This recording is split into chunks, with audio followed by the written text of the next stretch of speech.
ഈരാറ്റുപേട്ടക്കാരായ മനുഷ്യരോടൊരു അഭ്യർത്ഥനയുണ്ട്. നിങ്ങൾ ജാതി ഏതായാലും മതമേതായാലും ഈരാറ്റുപേട്ട എന്ന് പറയുന്ന പ്രദേശത്തിനകത്ത് സാധാരണ ഞങ്ങളുടെയൊക്കെ പ്രദേശങ്ങളിൽ നടന്നു പോകുമ്പോൾ ചിലപ്പോൾ ഈ ഒന്നിന് പോകാൻ തോന്നിയാൽ, ഒന്ന് മൂത്രമൊഴിക്കാൻ തോന്നിയാൽ അതിൻ്റെ സൈഡിലൊക്കെ ഇരുന്ന് മൂത്രമൊഴിക്കാറ് പതിവുണ്ട്. ചിലർ കുപ്പി കൊണ്ട് കഴുകും, അല്ലാത്തവർ മൂത്രമൊഴിച്ചിട്ട് എഴുന്നേറ്റങ്ങ് പോകും. പാക്ക് കുഴിച്ചിടുക പോലെയുള്ള വാക്കുകളാണ് അതിന് നാട്ടിലൊക്കെ സാധാരണയായി പറയുന്ന വാക്കുകൾ. അങ്ങനെ നിങ്ങൾക്ക് ഈ അടയ്ക്ക കുഴിച്ചിടണമെന്ന് തോന്നുന്ന പ്രവൃത്തി നിങ്ങൾ ഒരിക്കലും എത്ര മുട്ടിയാലും ഈരാറ്റുപേട്ട എന്ന് പറയുന്ന ഒരു പ്രദേശത്തെ എങ്ങും എത്തി ചെയ്യരുത്. അങ്ങനെ ചെയ്താൽ സുനിൽ മോനെ പോലെയുള്ളവർ അതുവഴി പോകുന്നെങ്കിൽ വളരെ പെട്ടെന്ന് തന്നെ റോഡിൻ്റെ സൈഡിൽ മൈൻ സ്ഥാപിക്കുന്നു എന്ന് പറഞ്ഞ് NIA അറിയിക്കും. പെട്ടെന്ന് തന്നെ NIA വന്നില്ലെങ്കിലും NIAയുടെ ചുണക്കുട്ടന്മാർ എന്ന് അവകാശപ്പെടുന്ന കുറച്ച് ആളുകൾ നമ്മുടെ നാട്ടിലുണ്ട്. വിവിധ സ്ഥലങ്ങളിൽ നിന്ന് ആളുകൾ അങ്ങോട്ട് പോസ്റ്റിട്ട് തള്ളി മറിച്ച് പെട്ടെന്ന് തന്നെ അവിടുത്തെ സ്ഥലം മുഴുവൻ കേന്ദ്രസേന ഏറ്റെടുത്ത് തോക്കുധാരികളായ പോലീസുകാർ വന്ന് പാക്ക് കുഴിച്ചിട്ട സ്ഥലം പരിശോധിച്ച് അത് കണ്ടെടുത്ത് നശിപ്പിച്ച് കളയും. അങ്ങനെയൊക്കെ നമ്മുടെ നാട്ടിൽ നടക്കുമോ എന്ന് ചോദിച്ചാൽ നമ്മുടെ നാട്ടിൽ നടക്കും. ഈരാറ്റുപേട്ടയിൽ കഴിഞ്ഞ ദിവസം ഉണ്ടായൊരു സംഭവമുണ്ട്. ഒരാൾ വാഹനത്തിൽ പോകുമ്പോൾ അയാളുടെ വാഹനത്തിൻ്റെ പുറകിൽ ആരോ വന്ന് വണ്ടി തട്ടി. ഈ വാഹനവും റോഡിലെ വണ്ടിയിടിയുമായി ബന്ധപ്പെട്ട് ഏറ്റവും ബീഭത്സമായ കാലഘട്ടം എന്ന് പറയുന്നത് ഒരു 10-25 വർഷങ്ങൾക്ക് മുൻപുള്ള കാലഘട്ടമാണ്. അന്ന് എവിടെയെങ്കിലും വാഹനാപകടം ഉണ്ടായാൽ ആ വണ്ടി ഇടിച്ചതുപോലും നോക്കാതെ ഡ്രൈവർമാർ ഇറങ്ങി, നമ്മൾ നാടൻ ഭാഷയിൽ പറഞ്ഞാൽ കണ്ടം വഴി മുണ്ടില്ലാതെ ഓടുന്നത് പോലെയാണ് ഓടുന്നത്. കാരണം എന്താ സ്ഥിതി എന്ന് വെച്ചാൽ ശരിയും തെറ്റുമൊന്നും നോക്കില്ല, ആ ഡ്രൈവറെ പിടിച്ച് അപ്പോഴേ അടിക്കുക എന്നുള്ളതായിരുന്നു അന്നത്തെ ഒരു കാടൻ രീതി. അത് പിന്നീട് മാറിയത് ഈ ഒരുപാട് ആളുകൾ ഡ്രൈവർമാർ നാട്ടിൻപുറത്തുണ്ടായി. അങ്ങനെ ഡ്രൈവർമാരുടെ ഒരു കമ്മ്യൂണിറ്റി നാട്ടിലാകെ ഉണ്ടായി. ടാക്സിയൊക്കെ വ്യാപകമായതോടുകൂടിയാണ് ആ അടി അല്പം കുറഞ്ഞത്. അങ്ങനെ ആരെയും ഇപ്പോൾ ആക്സിഡൻറ്റിൽ നാട്ടുകാരെടുത്തിട്ട് അടിക്കാറില്ല. പക്ഷേ എന്നാൽ ഇപ്പോഴും എന്തെങ്കിലും വാഹനാപകടം ഉണ്ടാകുമ്പോൾ അതിനകത്ത് ഈ ഇടപെടുന്ന ആളുകളുടെ ഇരുവശത്തും ചേരുന്നവർ വന്ന് ഏറ്റെടുത്ത് പലതരം സംഭവങ്ങൾ ഉണ്ടാകാറുണ്ട്. ഈ സംഭവത്തിന് ആധാരമായ സംഗതി എന്താണെന്ന് ചോദിച്ചാൽ, ഒരു സുനിൽ മോൻ, അദ്ദേഹം തന്നെ പരിചയപ്പെടുത്തുന്നത് പോലെ അദ്ദേഹം കോട്ടയത്തുകാരനോ മറ്റോ ആണ്. അദ്ദേഹം വാഗമണ്ണിലേക്ക് പോകാൻ പേട്ട വഴി പോയി. വാഗമണ്ണിൽ നിന്ന് കോട്ടയത്തേക്ക് വരുന്ന വഴി, ഞാൻ കോട്ടയത്താണ് താമസിക്കുന്നത്, ഈരാറ്റുപേട്ട എന്ന സ്ഥലത്ത് വെച്ചാണ്. ഈരാറ്റുപേട്ട സ്ഥലത്ത് വെച്ച് എൻ്റെ വൈഫാണ് വണ്ടി ഓടിച്ചത്. ഈ വണ്ടിയാണ് ഓടിച്ചിരുന്നത്. ഈ വണ്ടിയുടെ ബാക്കിൽ വന്ന് മറ്റൊരു വണ്ടി ഇടിക്കുകയുണ്ടായി. ഇടിക്കാനുള്ള കാരണം എന്ന് വെച്ചാൽ ഒരു കൊച്ചു പിള്ളേർ, ഒരു 14 വയസ്സ് 15 വയസ്സുള്ള 2 പിള്ളേർ ഒരു ആക്റ്റീവായി ഹെൽമെറ്റ് വെക്കാതെ യാതൊരു സുരക്ഷയില്ലാതെ വണ്ടി ചവിട്ടി നിർത്തി വെട്ടി തിരിച്ചു. അവരെ ഇടിപ്പിക്കാതിരിക്കാൻ വേണ്ടി സഡൻ ബ്രേക്ക് ചെയ്തുകൊണ്ട് നടന്നു. ആക്സിഡൻ്റായി വണ്ടി ഇവിടുന്ന് എടുത്തുകൊണ്ട് പോയ ശേഷം നമുക്ക് യാതൊരു പരിരക്ഷയും കിട്ടാത്ത രീതിയിൽ ഇവിടുത്തെ ലോക്കൽ ആൾക്കാർ വന്നിട്ട് ഏതോ ഒരു, ഞാൻ പറഞ്ഞാലത് ക്ഷമിക്കണം എന്നോട്, മതവിഭാഗത്തിന്റെ പേര് പറഞ്ഞ് താക്കോൽ ഊരാൻ പാടില്ല. ഞാൻ പറഞ്ഞൊരു കാര്യമേ ഉള്ളൂ. കാരണം പോലീസ് വരട്ടെ, സ്റ്റേഷനിൽ നിന്ന് പറയും, ഈരാറ്റുപേട്ട സ്റ്റേഷനിൽ പോലീസ് വരട്ടെ, പോലീസ് വന്നിട്ട് വണ്ടി എടുക്കാം എന്നാണ് ഞാൻ പറഞ്ഞത്. പക്ഷെങ്കിൽ അവരതൊന്നും അല്ല ശ്രദ്ധിക്കുന്നത്. അവരെ സംബന്ധിച്ച് നോക്കിയാൽ നീ ആരാണ് എന്നെ ഫോട്ടോ എടുക്കാൻ, നീ ആരാ വീഡിയോ എടുക്കാൻ, ആ ഒരു ആദ്യവും തൻ്റെ ഇടവും. കാരണം നമുക്ക് പരീക്ഷ എന്നത് പോലീസിൽ മാത്രമേ ഉള്ളൂ. ഈ പോലീസ് വരണ്ടേ? നമ്മൾ ഇയാളെ ഈ പിള്ളേർ ഓടിച്ചുകൊണ്ട് പോയ വണ്ടി ഉണ്ടെങ്കിൽ മാത്രമേ എൻ്റെ വണ്ടിയുടെ ഫ്രണ്ടിലും ബാക്കിലും റെക്കോർഡിംഗ് ക്യാമറ ഉണ്ട്. അത് തെളിവായിട്ട് ആളെ കൊടുക്കുകയാണെങ്കിൽ എന്ത് മാർഗം എന്ന് വെച്ചാൽ ഇത് തെളിവ് ഇതേ ഉള്ളൂ. കാരണം എനിക്കൊരു നുണ പറയാൻ പറ്റില്ല. അത് തെളിയിക്കണമെങ്കിൽ കുഞ്ഞുങ്ങളോട് നിൽക്കണം. അപ്പോൾ അവരുടെ വണ്ടിയുടെ താക്കോൽ ഞാൻ ഊരി വെച്ചെന്നുള്ള കാര്യം ശരിയാണ്. എന്നെ തല്ലിയില്ലെന്നല്ലാതെ ബാക്കി എല്ലാ കാര്യം മോശമായിട്ട് ബിഹേവ് ചെയ്ത് വളരെ നമുക്ക് സഹിക്കാൻ പറ്റാത്ത മോശ വാക്കുകൾ പറഞ്ഞു. അതുപോലെ നമ്മൾ ഇറിറ്റേറ്റ് ചെയ്യുന്നില്ല. അത് കഴിഞ്ഞിട്ട് നമ്മൾ ഈ വന്ന് മാറാൻ നോക്കുമ്പോൾ ഇതാണ് പുള്ളിയുടെ ഗീർവാണം. ഈ വർത്തമാനം കേട്ടാൽ തോന്നുക ഇത് സവിശേഷമായി ഈരാറ്റുപേട്ടയിൽ മാത്രം ഉണ്ടാകുന്ന ഒരു അസുഖമാണെന്ന്. ഇത് ഈരാറ്റുപേട്ടയുടെ പ്രത്യേകതയല്ല. ഈരാറ്റുപേട്ട എന്ന് കേൾക്കുമ്പോൾ ചൊറിച്ചിലും മാന്തലും ചുടിച്ചിലും ഒക്കെ വരുന്ന കുറേ ആളുകളെ കഴിഞ്ഞ കുറേ നാളുകളായി നമ്മുടെ നാട്ടിൽ വാർത്തെടുത്തു. ആ വാർത്തെടുത്തതിൻ്റെ ഭാഗമായി ഞാൻ നേരത്തെ പറഞ്ഞതുപോലെ ഈരാറ്റുപേട്ടയിലുള്ളവർ മുള്ളാൻ മുട്ടിപ്പോയി എവിടെങ്കിലും ഒന്ന് മൂത്രമൊഴിച്ചു പോയാൽ അത് മൈൻ വിതറിയതാണ് എന്ന് പറഞ്ഞ് വളരെ പെട്ടെന്ന്, പണ്ടങ്ങാണ്ട് പന്നിപ്പടക്കം പൊട്ടിക്കാനോ മറ്റോ കൊണ്ടുവന്നത് സ്ഫോടനം നടത്താനാണ് കൊണ്ടുവന്നതെന്നും പറഞ്ഞ് വലിയ വാർത്തയുണ്ടാക്കി ചരിത്രം സൃഷ്ടിച്ച് അതിൽ ആത്മരതി കണ്ടെത്തിയ ഇനത്തിൽപ്പെടുന്ന ഒരു സവിശേഷമായ ഇനമാണ് ഈ പുള്ളി. ഇതിപ്പോൾ എൻ്റെ വാഹനത്തിൽ ഞാൻ കാറിൽ പോകുന്ന സമയത്ത് വണ്ടി അപകടം സംഭവിച്ചാൽ അത് കുഞ്ഞുങ്ങൾക്ക് വല്ലോ അപകടം സംഭവിക്കുന്നതാണെങ്കിൽ നമ്മളിറങ്ങി വലിയ ചാമ്പ്യനായി അവിടെയൊക്കെ കാണിച്ചാൽ ആ നിൽക്കുന്ന നാട്ടുകാർ വന്ന് അങ്ങോട്ടും ഇങ്ങോട്ടും ഫ്രിക്ഷൻ ഉണ്ടാവും. അത് സ്വാഭാവികമാണ്. ഇതൊരു പുതിയ കാര്യമാണോ? അത് വരുന്നതിന് മുമ്പ് പുള്ളിയുടെ ഇത്തരത്തിലുള്ള സംഗതികളുടെ പുള്ളിയുടെ ഒരു പ്രകടനത്തിൻ്റെ ഒരു വീഡിയോ ക്ലിപ്പ് കാണിക്കാം. അതായത് അദ്ദേഹത്തിൻ്റെ ഭാര്യയോ മറ്റോ ഓടിച്ചുകൊണ്ടിരിക്കുമ്പോൾ ഈ വാഹനത്തിൻ്റെ ഒരു സ്മാർട്ട്നെസ് കാണിക്കാൻ വേണ്ടി വീഡിയോ റീല് കാച്ചിരിക്കുക. അപ്പോൾ ഈ കൊച്ചു പിള്ളേരുടെ കാര്യം പറയേണ്ട കാര്യമുണ്ടോ? അതാണ് റീല്.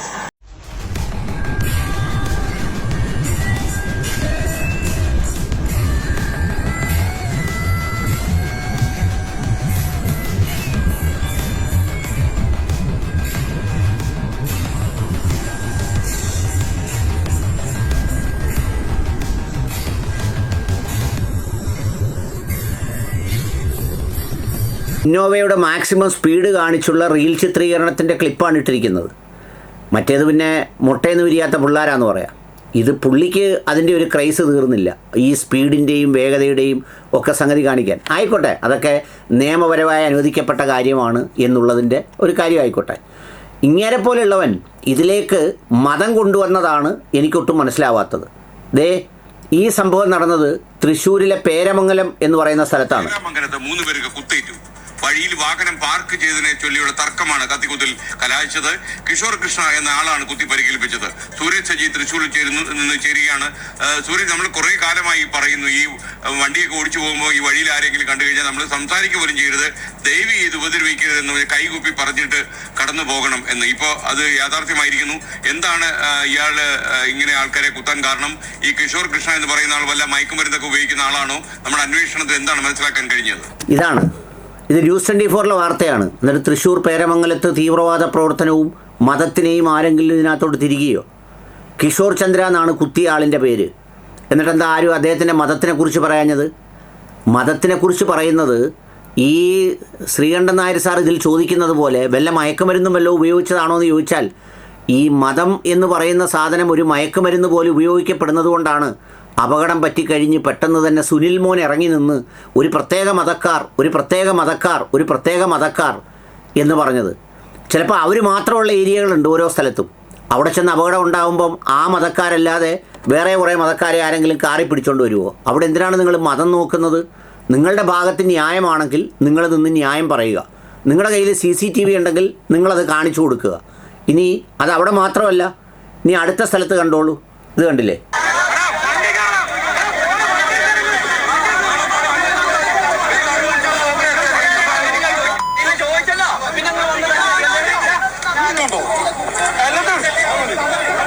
താമരശ്ശേരി ചുരത്തിൽ വാഹനം മറികടന്നതുമായി ബന്ധപ്പെട്ട തർക്കത്തെ തുടർന്ന് ട്രാവലർ യാത്രക്കാരെയും ഡ്രൈവറെയും മർദ്ദിച്ചതായി പരാതി. സംഭവത്തിൽ പിക്കപ്പ് വാൻ ഡ്രൈവർക്കും കണ്ടാലറിയാവുന്ന 8 പേർക്കുമെതിരെ താമരശ്ശേരി പോലീസ് കേസെടുത്തു. കണ്ടോ? ഇത് നടന്നിരിക്കുന്നത് 6/6/2025 താമരശ്ശേരി ചുരത്തിൻ്റെ അവിടെ വാഹനം പാർക്ക് ചെയ്യുന്നതുമായി ബന്ധപ്പെട്ട് ഓവർടേക്ക് ചെയ്യുന്നതുമായി ബന്ധപ്പെട്ടുണ്ടായ തർക്കമാണ്. ഇതിൽ ചിലപ്പോൾ ആ പ്രദേശത്ത് ഒരു മതക്കാരെ കാണത്തുള്ളെങ്കിൽ ആ മതക്കാരെ കാണുകയുള്ളൂ. അത് ക്രിസ്ത്യാനിയാണെങ്കിൽ ക്രിസ്ത്യാനി, ഹിന്ദു മതക്കാരാണെങ്കിൽ ഹിന്ദു മതക്കാർ, ഇസ്ലാം മതക്കാരാണെങ്കിൽ ഇസ്ലാം മതക്കാർ. അതിലെന്തിനും മതം നോക്കണം? എൻ്റെ പോയിൻ്റ് അതാണ്. അപ്പോൾ ഈരാറ്റുപേട്ട എന്ന് പറഞ്ഞപ്പോൾ പുള്ളിയുടെ വണ്ടി തട്ടിയതിലൊന്നും അല്ല പ്രശ്നം. പുള്ളി പോലീസ് സ്റ്റേഷനിൽ കൊണ്ടുപോയി പോലീസ് സ്റ്റേഷനോട് പറഞ്ഞ് അവിടെ കംപ്ലയിൻ്റ് ഉണ്ടാക്കി കൊടുക്കണം. ചിലപ്പോൾ ഒരുപക്ഷെ പുള്ളി അവിടെ ചെന്ന് കഴിഞ്ഞ് വണ്ടിയുടെ വില ചോദിച്ച് കാണും. ഈ പിന്നെ ബാക്കിൽ എവിടെയെങ്കിലും ചെറുതായിട്ട് തട്ടിയതിന് വണ്ടിയുടെ മൊത്തം വില വേണമെന്ന് പറഞ്ഞു കാണും. ചിലപ്പോൾ കിട്ടിക്കാണില്ല. ചിലപ്പോൾ അന്യായം പറഞ്ഞിട്ടുണ്ടാവും. അന്യായം പറയുമ്പോൾ ആൾക്കൂട്ടം എങ്ങനെയാണ് ബിഹേവ് ചെയ്യുന്നത്? അതിപ്പോൾ ഞാൻ ഒരു പ്രദേശത്തുകൂടി സഞ്ചരിക്കുമ്പോൾ ആ പ്രദേശത്തിൻ്റെ ഉള്ള ആളുകൾ അതിനോട് പ്രതികരിക്കും. അതിനെന്തിനാ ജാതിയും മതവും കാണുന്നത്? വല്ല അർത്ഥമുണ്ടോ അതിൽ? അത് കഴിഞ്ഞ് അടുത്ത വാർത്ത കണ്ടോളൂ. ഇന്ത്യൻ എക്സ്പ്രസ്സിൽ വന്ന വാർത്തയാണ്. ആ വാർത്ത എന്താ? അത് നടന്നിരിക്കുന്നത് 2025 May 16 2 CISF personnel arrested for killing Kerala man in suspected road rage incident. അതായത് central security force Kochi international എയർപോർട്ടിൻ്റെ അവിടെ വെച്ച് 2 CISF ജവാന്മാരെ അറസ്റ്റ് ചെയ്തു. ഇതുപോലെ വാഹനാപകടം ഉണ്ടാക്കിയതുമായി ബന്ധപ്പെട്ടുണ്ടായ തർക്കത്തെ തുടർന്നുണ്ടായ കൊലപാതകത്തിലാണ്. മലപ്പുറത്ത് ഒരു മുനിസിപ്പൽ കൗൺസിലറോ മറ്റോ, മുൻ കൗൺസിലറാണോ നിലവിലുണ്ടായിരുന്ന ആളാണോ എന്ന് എനിക്കറിഞ്ഞുകൂടാ, പാർക്കിങ്ങിൻ്റെ തർക്കവുമായി ബന്ധപ്പെട്ട് ഒരുത്തൻ പാരയെടുത്തടിച്ച് തലയിലടിച്ച് അവരെ കൊന്നു. സാമൂഹ്യ വിരുദ്ധ പ്രവർത്തനം, ക്രിമിനലിസം അങ്ങനെയൊക്കെ പറയേണ്ടതിന് പകരം പെട്ടെന്ന് അതിലേക്ക് ഈരാറ്റുപേട്ടയെ അങ്ങോട്ട് തള്ളി അങ്ങോട്ട് കയറ്റി, എന്നിട്ട് അതിൻ്റെ ഒരു സുഖം അനുഭവിച്ച് പുള്ളി എന്നിട്ട് വലിയ മാന്യനായിട്ടല്ലേ പറയുന്നത്, വേറൊന്നും തോന്നരുത്, ഒരു പ്രത്യേക മതക്കാർ അതിലേക്ക് ആ സംഗതി കൊണ്ടുവന്നു. ഇയാൾ എൻജോയ് ചെയ്ത് വാഹനം ഓടിച്ച് ചിലപ്പോൾ പിള്ളേർ നിയമപരമല്ലാതെ ചിലപ്പോൾ അല്ലെങ്കിൽ നിയമപരമായിട്ടോ വണ്ടിയിൽ വന്ന് തട്ടിയിട്ടുണ്ടാവും, മുട്ടിയിട്ടുണ്ടാവും. കേരളത്തിൽ വണ്ടി ഓടിക്കുന്ന എല്ലാ ആളുതാമസമുള്ളവർക്കും അറിയാം, വണ്ടിയിൽ പോകുമ്പോൾ ഇപ്പോൾ ഏറ്റവും കൂടുതൽ വഴക്കുണ്ടാകുന്ന ഒരു മേഖലയാണ് ഓവർടേക്ക് ചെയ്യുക, വണ്ടിയിൽ തട്ടുക, മുട്ടുക, ഉരയുക, ഇതൊക്കെയുള്ള സംഗതികൾ. ഈ സോക്കേടെല്ലാം മലയാളികൾക്കാണ് കൂടുതലുള്ളത്. നിങ്ങൾ ഡൽഹിയിലോ അതുപോലെയുള്ള വലിയ മെട്രോ സിറ്റിയിലോ ചെന്നാൽ കോടിക്കണക്കിന് രൂപ വില വരുന്ന വണ്ടിയിലെല്ലാം തട്ടലും മുട്ടലും ഒരച്ചിലും ഒക്കെ ഉണ്ട്. അവർക്കതൊന്നും ഒരു വിഷയമല്ല. ഇവിടെ പുള്ളിയുടെ ഭാര്യ വാഹനം ഓടിക്കണം, പുള്ളിക്ക് റീലെടുക്കണം, അതിൻ്റെ സ്പീഡോമീറ്റർ എല്ലാം വർക്ക് ചെയ്യിച്ച് എല്ലാവരെയും കാണിക്കണം. അന്നേരം വണ്ടി അപകടം പറ്റും, അത് പരിഹരിക്കണം. വണ്ടി ഉള്ളതുകൊണ്ടല്ലേ അപകടം പറ്റുന്നത്. ആ വഴിയെ കൂടെ പോകുമ്പോൾ ചില വഴിയിൽ വെച്ച് അപകടം പറ്റും. ആ വഴിയിൽ അപകടം പറ്റുമ്പോൾ അവിടെ ഉള്ളവരാണ് നമ്മൾ ഓടി വരുന്നത്. ഞാനിതുപോലെ ഒരിക്കൽ ഈ തീരദേശ റോഡിൽ കൂടെ തിരുവനന്തപുരത്ത് പോകുമ്പോൾ ഈ വർക്കല ഞങ്ങളുടെ കൊല്ലം ബീച്ചിൻ്റെ അവിടെ നിന്നുള്ള റോഡാണ്. അവിടെ താമസിക്കുന്നതെല്ലാം ലത്തീൻ കത്തോലിക്ക വിഭാഗത്തിൽപ്പെടുന്ന ആളുകളാണ്. അവിടെ വെച്ച് വണ്ടി തട്ടിയപ്പോൾ അവർ ഓടി വന്നു. ചിലർ വന്ന് നീ മദ്യപിച്ചിട്ടുണ്ടോടാ, അങ്ങനെയാണ് ഇങ്ങനെയാണെന്ന് ചോദിച്ചു. അത് ഓരോരുത്തരുടെ ശൈലിയാണ്. അങ്ങനെ ചോദിക്കുമ്പോൾ നമ്മൾ അങ്ങനെയല്ല, ഉടൻ തന്നെ ആ കൂട്ടത്തിൽ നിന്നും ന്യായം പറയുന്ന മറ്റു കുറേ പേരുണ്ടാവും. അങ്ങനെയൊന്നും ചോദിക്കരുത്, എന്താ കാര്യം. പിന്നെ നമ്മളെ ചിലപ്പോൾ പരിചയപ്പെട്ട് അടുത്തറിഞ്ഞു കഴിയുമ്പോൾ നമ്മളോട് മാപ്പ് പറയും, നല്ല സുഹൃത്തുക്കളായിത്തീരും. ഇതൊക്കെ റോഡിലുള്ള സംഗതിയാണ്. അതിലേക്കാണ് പെട്ടെന്ന് ഈരാറ്റുപേട്ടയെ കൊണ്ടുവന്ന് അങ്ങോട്ട് തള്ളിക്കയറ്റി വെച്ച് ഇത് പറയുന്നത്. ഇതുപോലെ തന്നെ തിരിച്ചും അഭിപ്രായം പറയുന്നവരുണ്ട്. മറ്റൊരു സുനിൽകുമാർ എഴുതി, ഈരാറ്റുപേട്ടയ്ക്കെതിരെ അപകീർത്തികരമായ രീതിയിൽ സോഷ്യൽ മീഡിയയിൽ പ്രചരിപ്പിക്കുന്ന അപകടം നടന്ന സ്ഥലത്തിന് തൊട്ടടുത്ത് നടന്ന ഒരു അപകടത്തിൻ്റെ ഫോട്ടോയാണിത്. ഇത് വെളുത്തുശ്ശേരി സ്വദേശി ഓടിച്ച ബൊലീറോ വാഹനം റോഡരികിൽ സ്കൂട്ടറിൽ റോഡിൻ്റെ മറുവശത്തേക്ക് വരുവാൻ കാത്തുനിന്ന സ്കൂട്ടർ യാത്രക്കാരനെ ഇടിച്ച് തെറിപ്പിക്കുന്നു. മതം പറയേണ്ടി വരുന്നതിൽ സങ്കടമുണ്ട്. എന്നാലും ബൊലേറോ ഓടിച്ചിരുന്ന ആൾ ക്രിസ്ത്യൻ സമുദായത്തിൽ ഉൾപ്പെട്ട ആൾ, സ്കൂട്ടർ യാത്രികൻ മുസ്ലിം മതവിഭാഗത്തിൽപ്പെട്ട ആൾ, സ്കൂട്ടർ യാത്രക്കാരൻ്റെ സഹോദരൻ നേരെ എതിർവശത്ത് പഴക്കട നടത്തുന്ന ആൾ. എന്നിട്ടും ബൊലേറോ ഓടിച്ച ആളെ അവിടെ ആരും ഉപദ്രവിക്കാനോ മറ്റും ശ്രമിച്ചിട്ടില്ല. കൂടാതെ അദ്ദേഹവും അദ്ദേഹത്തിൻ്റെ മകൻ പാലായിൽ ഏതോ ബാങ്കിലെ മാനേജറാണ്. അവരുടെ മാന്യമായ പ്രതികരണം, യാതൊരു പ്രശ്നവുമില്ലാതെ തീർന്നു. അപകടത്തിൽ പരിക്ക് പറ്റിയ ആളെ ആശുപത്രിയിൽ എത്തിച്ചപ്പോഴും ബൊലീറോ ഓടിച്ച ആളും അദ്ദേഹത്തിൻ്റെ കുടുംബത്തിലുള്ളവരും ഹോസ്പിറ്റലിൽ വന്ന് വേണ്ട സഹായം ചെയ്തു കൊടുക്കുകയും ചെയ്തു. ഇന്ന് പരിക്ക് പറ്റിയ ആൾ ബെഡ് റെസ്റ്റിലാണ്. ആ അപകടത്തിൻ്റെ പേരിൽ ആരും ആരെയോ ഉപദ്രവിക്കാനോ പ്രശ്നമുണ്ടാക്കാനോ ശ്രമിച്ചിട്ടില്ല. ഒരു ചെറിയ വാഹനാപകടം ഇത്രയേറെ ഒരു നാടിനെ വർഗീയമായി ഒറ്റപ്പെടുത്താനുള്ള ശ്രമം അപലപനീയമാണ്. ഇതാണ് ഈ വാർത്തയുടെ കാതൽ. എല്ലാ സ്ഥലത്തും വൃത്തികെട്ടവന്മാരുണ്ട്, നല്ലവരുണ്ട്. ആ വൃത്തികെട്ട ആളുകളിൽ നിന്ന് ചിലപ്പോൾ വൃത്തികെട്ട പ്രതികരണം ഉണ്ടാവും, നല്ല ആളുകളിൽ നിന്ന് നല്ല പ്രതികരണം ഉണ്ടാവും. വാഹനം ഓടിച്ചുകൊണ്ട് പോകുന്ന ആളും മാന്യന്മാരായിട്ടുള്ള ആളുകളുണ്ട്. അങ്ങനെയുള്ള ആളുകൾ വാഹനത്തിൽ അപകടം പറ്റിയാൽ ആ അപകടം കൂടുതലായില്ലല്ലോ, ആരും മരിച്ചില്ലല്ലോ, വേറെ ബുദ്ധിമുട്ടൊന്നും ഉണ്ടായില്ലല്ലോ, ഒന്നും പറ്റാതെ ഇങ്ങനെയൊക്കെ ഇത്രയല്ലേ സംഭവിച്ചുള്ളൂ എന്നാണ് വിചാരിക്കുന്നത്. പക്ഷേ ഈ സുനിൽ മോന് പെട്ടെന്ന് അതിനകത്തൊരു മതം കണ്ടുപിടിച്ച് ഇപ്പം വിൽപ്പനച്ചരക്കായിട്ടുള്ള അങ്ങനൊരു സാധനത്തെ കയറ്റിവിട്ട് പുള്ളി ഹീറോ ആവാൻ ശ്രമിക്കുന്നത് വളരെ വളരെ വളരെ ക്രൂരമായ കാര്യമാണ്.